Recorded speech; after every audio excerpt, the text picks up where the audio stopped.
Hello and welcome to the Behind Closed Doors podcast. My name is Alicia Aberley and I'm so grateful that you have joined us in this space. Behind Closed Doors is all about the types of conversations that we only usually have with our best friend, our partner, our counsellor, our coach. And sometimes it's the conversations that we don't actually have with anybody else at all. The women that are interviewed in this space are all women that are making a difference to the planet. They're women that are inspiring and empowering. The intention is that you too will feel inspired and empowered by these conversations. So grab a cup of your favorite drink, pop your feet up, and enjoy this episode of Behind Closed Doors. Today's guest is a practicing End of Life Doula. Like most of us, she never even thought about death until it hit close to home. She is committed to providing compassionate care to the dying and their loved ones, improving death literacy, and encouraging others to understand that death is not something to fear. She is a member of the Australian Doula College and is very excited to be at the forefront of a movement that will change the way we view and do death. Hello and welcome, Grace Kym Thorne. Hi. I just love your face. Oh, I light up so much. And I love yours. Oh, thank you. So for our beautiful listeners today, Grace and I have done this interview before and I had some issues with recording. So I'm really excited to be having this conversation with you again, Grace. Yeah, me too. And this one will be different because it's now, which is so exciting. Absolutely. and I can see the growth in both of us since that conversation, which is really beautiful as well. So we have some topics to dive into in this space. The three that we have is, what is an end of death doula? What are some alternative options available for the dying? And working together to help people that are dying or experiencing grief. Please share with us what you do and what is a end of death doula? End of life doula, sorry. It's okay. Well, end of death, end of life. I don't believe that we die. So saying end of life doula is something in itself. But our role as end of life doulas is to help someone through that final transition, and that can mean so many different things. Basically, we're there to hold space for a person when they're having their death experience. And it's a non-medical role, but it's a role of support and compassion, and it will vary with whoever you're working with, and their needs will vary for what they personally need. But basically, our role is to just provide care and comfort to a person or their loved ones who are grieving in a time that, real compassion and care is really needed and appreciated. Is it in home, Grace, or is it in palliative or hospital, or would your services be across all three? Yeah, an end of life doula can come in at any stage of a death. So they can come in prior and they can help with planning and preparation. They can come in and help with funeral care. They can help with funeral directing. And they can be there during the time of death. So helping to set the space. Doulas help with at-home care a lot.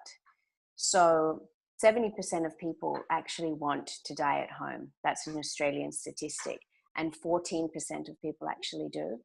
Wow. And that's, it is. It's really, and the sad thing is that the reason why 70% of people don't get to die at home, of course, some people need hospital care, and that is valid and wonderful. But a lot of people don't get to die at home because they didn't voice that, and they didn't have the conversations, so that when it got to a point where they couldn't make decisions, it was left up to other people.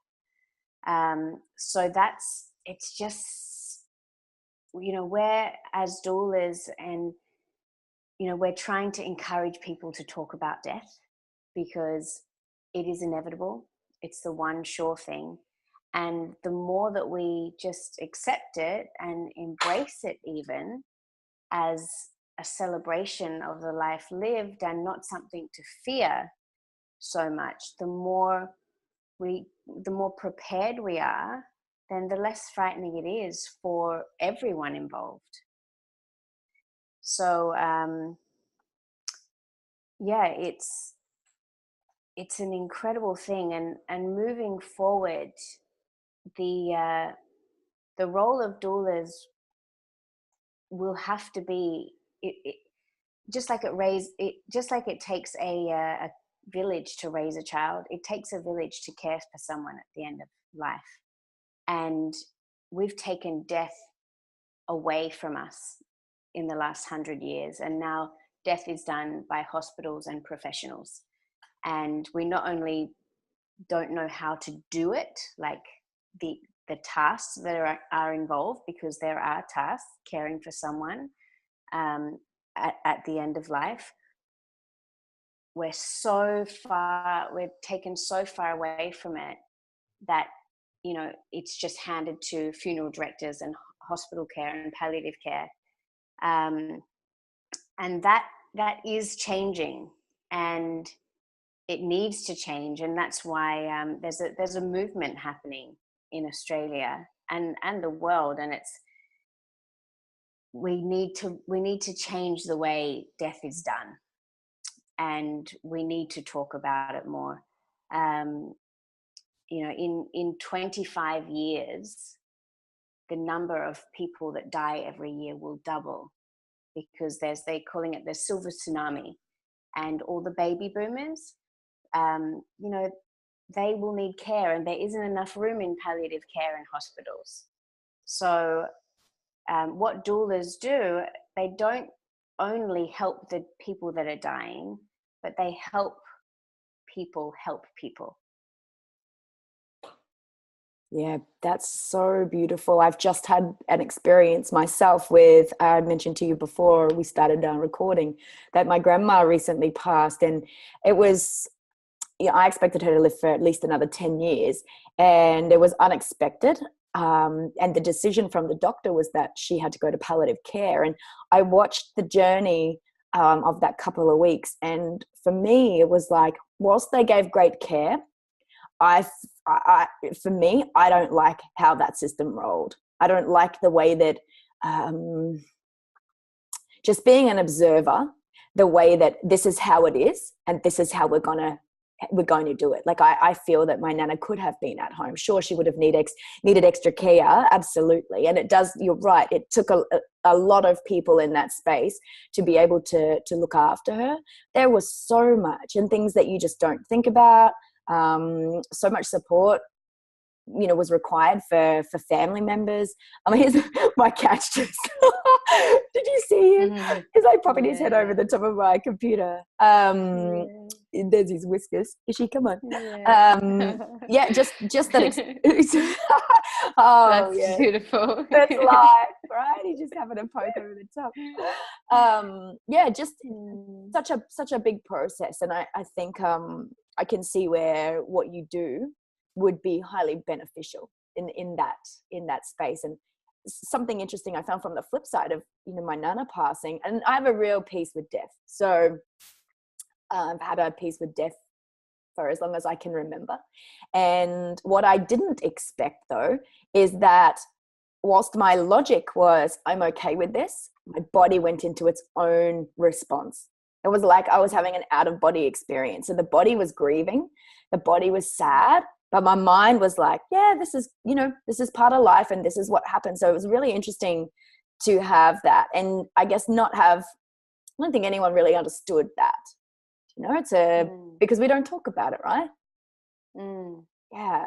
I can see how that would be fantastic to have the support of an end of life doula at home, and just for the little things, and just to have conversation. Yeah. And sometimes just to even not have conversation, and just have someone who's there to just be there. And people will say, well, you know, what's the use of that? Or, how, what do you do exactly? I get asked a lot, but I know, because I've experienced death very close to me, and I know, had this kind of role or someone been in my life, how much it would have helped. And because I know death so closely, when people are in and around death, it's a very sad time, and it's important to go through that and to feel all of that very deeply. And a doula doesn't come in to paint the room with rainbows in any way. We might put a bit of lavender around and a bit of mood lighting or some candles, but and some nice music, creating the space. But it's definitely just to be with people in whatever they're going through. And it's interesting, and I said this to you before, your grandmother recently passed. It's my grandmother's birthday today, so she passed this year, and I felt very connected to her today. So I hope you do too. I have my Nana's wedding ring, which I just, I don't wear jewelry on a daily basis, and very rare do I wear jewelry at all, and that hasn't come off my thumb. Kind of just fits nicely. When I catch a glimpse of it, like I know she's close to me. I've had a chat with her as well. I didn't receive anything back that I could hear or feel from her, but I had a chat out loud. I laid on my bed for a bit after it happened, and I was like, so Nana, I just want to let you know, because I was really close with my Nana for the last 12 months. And I was like, I just want you to know that I love you and that you're in my thoughts. And if you want to come and see me, I was like a little kid. If you want to come and see me, you can come sit on my bed. I'm not going to be scared if you want to show yourself or talk to me. I was like, but it was really beautiful to, like I see so much and warranted sadness when there's death. I think there's also that element to find. We all go through our own process, and no one can ever tell us what our process is going to be like. For me, I feel blessed for what happened to my Nana and the memories that we have, and I have a spark in me for her, rather than I can't cope in this moment. So it's been beautiful just to go through those processes and allow, like you said before, it's really important for us to feel this stuff. I think from my understanding, a lot of people suppress those feelings, and I've witnessed that through this passing as well, with external people, the suppression and autopilot. And what do I do here? I think, because it's not something we're taught, right? It's something you have to go through yourself when it comes up, and it's like, okay, how do I deal with this? Yeah. And it's also, it's not only something we're not taught, it's something that when it happens, we're told not to talk about it. Or people are, the dying or people that are grieving are ostracized, like they're put into like a category of, oh God, that's too hard, or I don't know what to say, so I'm not going to say anything at all. And one thing that I'll share that has helped so many people that don't know what to say, because we will all find ourselves there where we don't know what to say. Someone will say that someone close to them has just died, or someone will say, I'm dying, that this will happen to all of us. And we're left going, whoa, okay. And then all of our own fears about our own immortality come up. So we can't be there to serve that person. But the one thing that I'll share that will always provide comfort is if you say to that person that's dying or that person that's grieving, how can I love you best right now? And that can mean so many things. Loving someone best in that moment might be making a cup of tea. it might be holding their hand, it might be playing their favorite song, it might be just sitting there and saying nothing at all. But by asking that question, it's, you know, it's allowing them to share. Yeah. I had forgotten that that's where I'd heard that, the how can I love you best right now, and it was in my unconscious mind. And one day I remember sitting, like, totally off the topic of death and dying right now, just a memory for me. I remember sitting with my partner, and it was a bit uncomfortable, like there was a little bit of tension between us, and I used that as well in that space. I think that's really beautiful what you just said. How can I love you best right now? I think that transport, yes, 100% in the space when someone's dying or someone has just passed. I totally agreed, feel that 100%. I also love that that can be used in all areas of our life. Such a beautiful, soft question, isn't it? That opens space for people to share. Yeah, it really can be used. Sadness is sadness is sadness, like across so many different planes. And I feel that that's a real question with, a hand of love in it. So yeah, it's beautiful, Grace. So you talk about alternative options for the dying. What kind of things do you encourage, or what does that encompass? Well, it's just like awareness, really. Like, a lot of people don't know that they have options. Somebody they love dies, and they call a funeral director, whoever their cousins, aunties, uncles, brothers used, and then it gets handed over to the professionals. And what people don't realize is that they do have options, and that they can, have a say, and the dying person can have a say. Like, we go through our entire lives being in control of our life, and that's our right. And then why at the end, which, if you think about it, is the most important time, it's your final passage, it's your final moments in this experience, why, it should be your party. And so I think it's just changing that mentality from that death should be a celebration of the life lived. And when we talk about alternative options, dying at home is one of them. Dying in a room with your favorite things and your favorite people and your favorite smells and your favorite music. Like, if you make these choices, then of course the people that love you will honor that. And how beautiful, and you've just cared for your grandmother, how beautiful, if for the people that we love, our parents, our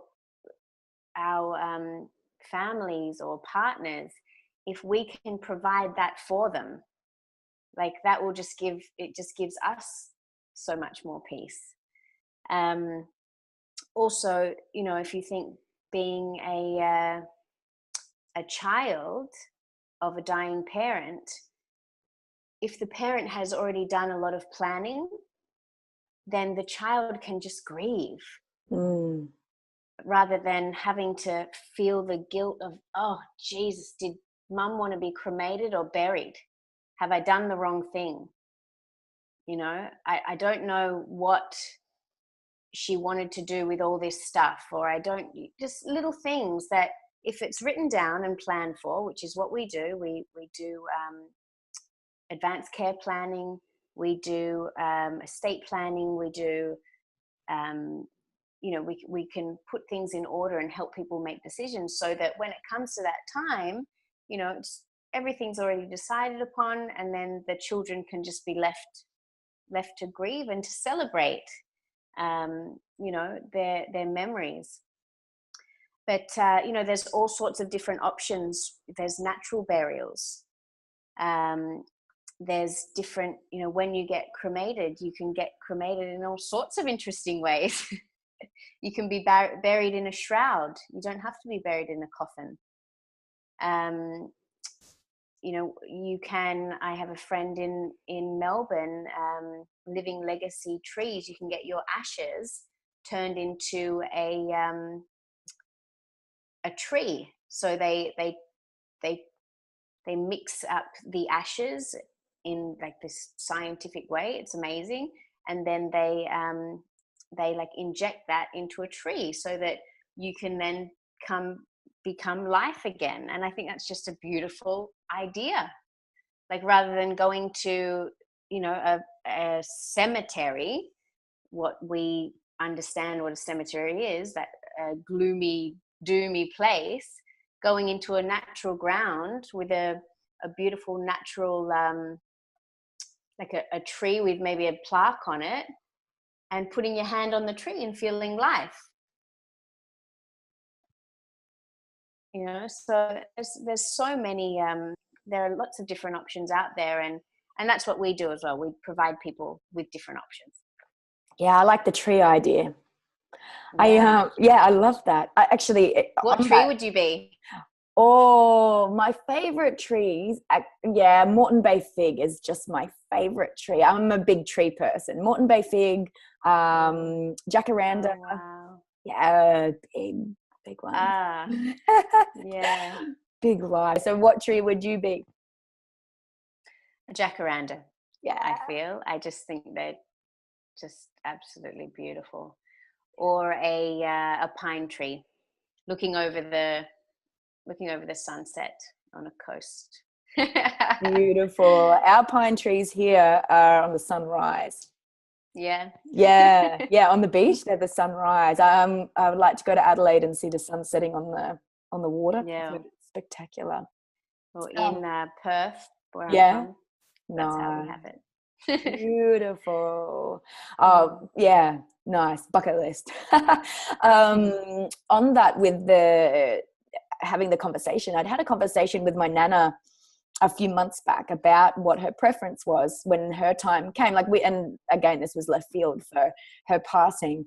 And she said that she wanted to be cremated. So my mum knew that as well before my nana and I had the conversation. And I said to her, where would you like to be sprinkled? And she said in a dog park. Like, she wanted to go into a dog park. So when the time came with my nana, it was, I feel really blessed that for her and for us as a family, that she ended up having 4 brain tumors and swelling on the brain. And whatever happened with the brain in that space, she went into the most beautiful space it was like, she didn't have the emotion that we have. It was like everything was like, okay. And beforehand, she'd had a fear of death.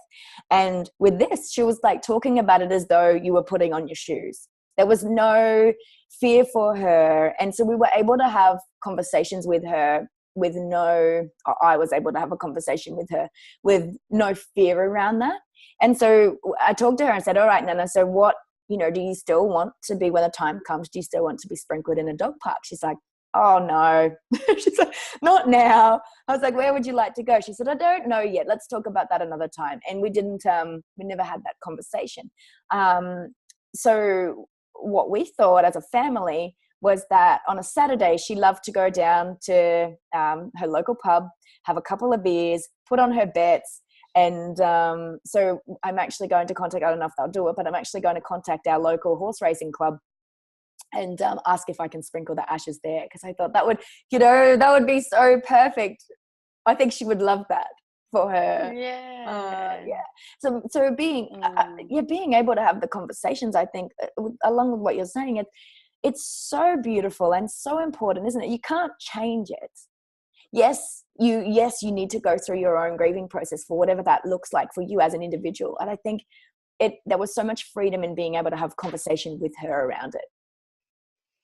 Yeah. it's something that people will have fear around when they do it, but when they do it, they'll feel elated almost. Because it's so real. And when you have those deep conversations, there's sauce there. It's saucy. Yeah. Yeah. And you know, that's really cool that kind of you got to speak to her when she was in that calm, open space about it. I guess she felt that where she was going wasn't so bad. Yes, absolutely. And she was funny. She was super funny in that space until she wasn't able to speak anymore. That just happened very fast. But just in that space, it was so beautiful to be with her, and so beautiful to talk with her in that space, and then also to be there with her when she wasn't able to talk. She was still very much aware that we were there. I just have beautiful memories, such beautiful memories, and I have such a peace in my heart. And I know she's there. Actually, I was laying on my bed yesterday and just about to doze into sleep, and I was like, it literally felt like somebody sat at my legs, and I was like, oh, is that you, Nana? It's like, oh, are you here? Just beautiful. I don't know. Yeah, I'm not sure, but it was just beautiful to open the channel to that, to the potential of that. Yeah. Well, I, a lot of people will say to me, where do they go, or what's my belief around, can you speak to them, and can you, contact them? And my feeling around that, and it's happened today so many times, I ask for signs and I look for signs and I get them. So, and it's something beautiful when someone you love is dying, if you get to be with them through that very special time, you can create something with them. So have a conversation, when you're not here anymore, let's create something together that will remind me that you're still there. And it might be dragonflies, it might be butterflies, it might be a song, it might be a bird, but it's really something special that I encourage people that are going through that to create, because you can do that. And I had so many signs from my nan today. I'm in London at the moment, and my nan used to take me to play bingo, and I felt just to go and play bingo. And I was trying to find a place to play bingo, and I couldn't find one. And I was like, had all these little things, and I was like, okay, online bingo.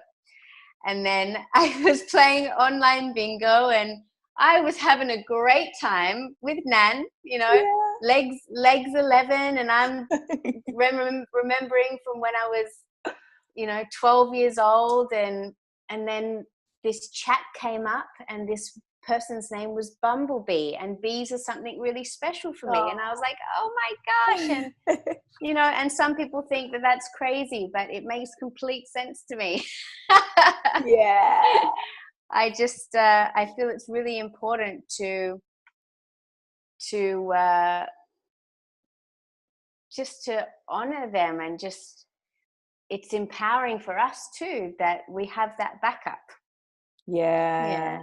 That's so beautiful, and happy birthday to your nan too. Yeah, that's nice. I think for my nana, it's been butterflies. So I had booked in I had something booked in just before in June, 8 days away, and it was a soul journey for me, this 8 days that I had booked in. And then my nana got sick, and it was like, okay, do I not go? And I had a conversation with her, and she said to me, no, you go to that, you make sure you go. And I felt happy to go to that. So there was the chance, very good chance, that when I went, she would pass. So I went on the Friday, she passed on the Monday. And I'd had my closure though with her. And I know that I'll always be able to, have her close by. And the day before she passed away, I was in the kitchen, and on the door, on the fly screen, before I went to go outside, there was this tiny little, I think it was a butterfly. I don't think it was a moth. I'm pretty sure it was a butterfly. Just a small little brownie colored one, and looked different to a moth. And I actually grabbed it with put my hand underneath it, hopped on my hand, and I opened the door for it and went outside. And then a bit later that day, I went outside and I was waiting for us to go into temple space, and this massive big black butterfly just came in front, and I was like, okay, Nana, it's close. And then the next day she passed, and I just keep seeing butterflies. While I was laying outside the other day, my partner said to me, and I didn't even tell him this, and he goes, there's a butterfly around you. And we walked outside, and there was a dead butterfly, big black one on the ground, and they just keep showing. So I'm like, okay, that's what you've chosen. For my son, for my partner's dad, it's kookaburras. And wow. I think it's beautiful just for us to have that. And I love what you said about having a conversation, to agree on that. Well, what are you going to come back and show me you are, or what's the reminder of you? Yeah. So beautiful. Oh, it's special. Yeah, very special. I love that we're able to have this conversation, Grace. I love that we both have an understanding in the space that allows the free flow of conversation, because there is so much taboo. As you know, there is so much taboo and so much stigma. And these are conversations that, part of me before was like, oh, I'm so casual and happy about, my Nana's passing. And it's like, it may come across that way, yet I've got so much healing in my space. I think she wouldn't want me to be sitting around moping around. She wouldn't want me to be crying my heart out and sitting in that space. I think it's just beautiful to be able to, like you said earlier, to be able to celebrate that. The dying don't want us to be in a heap. They want us to be, they want us to celebrate. So Grace, I remember in our last conversation that you shared with me that it's really great for the body to hang around for about 3 days. Yeah, so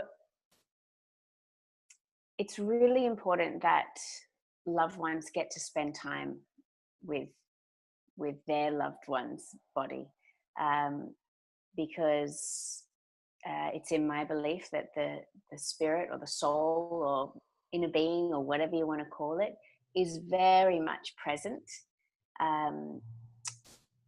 for up to 3 days after, and I mean, they're always here, and that's my belief that, nobody actually dies, that they're always around us and with us. But those 3 days, you can feel them, and then you can almost feel them not go, but you can feel the difference. And in that time, it's vital almost that people, they come and say goodbye, because it just helps with grieving so much, to spend time, to hold their hand, to say things that you perhaps never got to say goodbye, to say I love you, to say sorry if that's the case.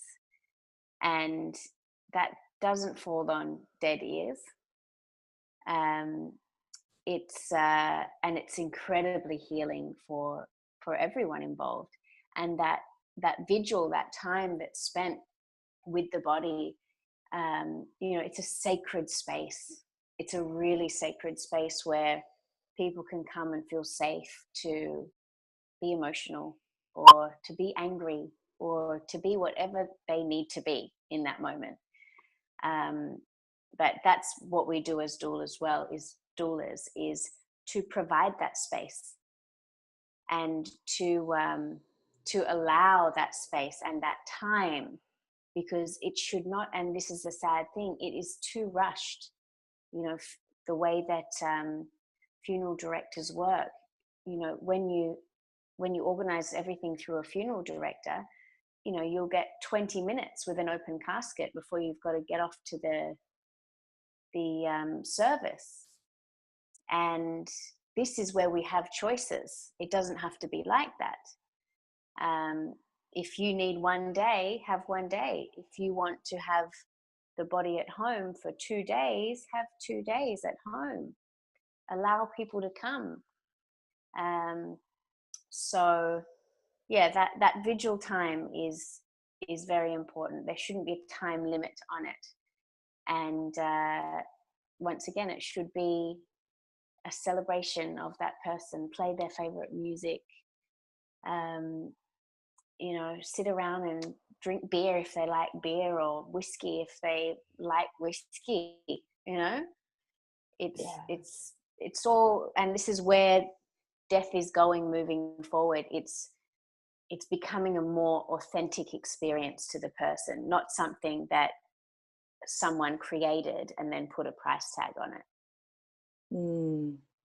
Yeah, great conversation. Really great conversation, which leads us into how we can work together to help people that are dying or experiencing grief. So it just comes down to that, just being compassionate. And, you know, just that it does take a village. It takes a lot of people to help. And even though we may not know how to help or what to do, just being there is enough. And there is a lot of support out there. We've just started the doula directory, the Australian Doula Directory. So, and the Australian Doula College will provide services to link you up with people. And the good thing is that people are talking about death more. And you'll see, and it has to be the case, in the next 10, 20, 30 years, we will all be doulaing our loved ones, you know, and that excites me. And it excites me that we're at the forefront of this change, and we're going to, like I said before, help people in this time of hardship. So, you know, we're really going to be empowering ourselves to be able to deal with that. And then once we start dealing with it, we're going to, you know, the fear will be taken away. And then our generations with our children, and the children after that, I guess that's how it happens, isn't it? The fear starts to dissipate. Yeah. And it's like we're going back to the past, because this used to happen all the time. Everyone died at home. Yeah, beautiful. It's just, yeah. So that's where we're going. We're going to the past. and it's not just in this space. There's so much of the past ways coming back in, which I find so beautiful to witness. Yeah. Even with birth, there's birth doulas. A lot of people have heard about birth doulas, and end of life doulas are the other end of the spectrum. So birth doulas are doing things differently. It's more about the nurturing and the emotional support and the coaching through bringing life into this world. And then we offer it at the other end. Yeah. I love that you do that, Grace. Yeah. So before we feel those good vibes, before we finish up, is there anything else that you would love to share with our listeners? I just would encourage you all to have a conversation. I really encourage you, and you'll find that now, if you become more aware, it will come to you, and perhaps someone will come to you that's grieving, and you might not, you know, and you'll be faced with that. But be brave enough, be curious enough to have a conversation, and you'll really find out that it's really not that bad. Oh, Grace, it's been so beautiful to do this interview with you again.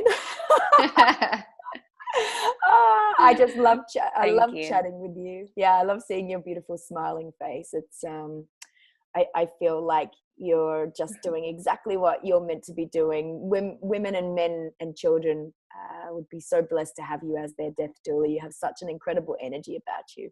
Grace, where can our listeners find you? So under my social media at Grace Kym Thorne, KymThorne. And if I can't help with something, I can definitely point you into the right direction. Also, if anyone's interested in becoming a doula themselves, I can also point them in the right direction. It's a beautiful, beautiful service. I will have all of the links as well throughout all of the social media posts so that everyone can find you if they would love to connect. It's been amazing having you. Thank you so much to all of our listeners today. If you haven't yet subscribed to the Behind Closed Doors podcast, please hit the subscribe button each week on a Wednesday. We were doing Wednesdays and Fridays for a while, but each week on a Wednesday now, there will be a new podcast with another amazing guest doing something incredible for our planet. Thank you so much for joining us. Thank you, Grace. Thank you. Catch you next week. Bye.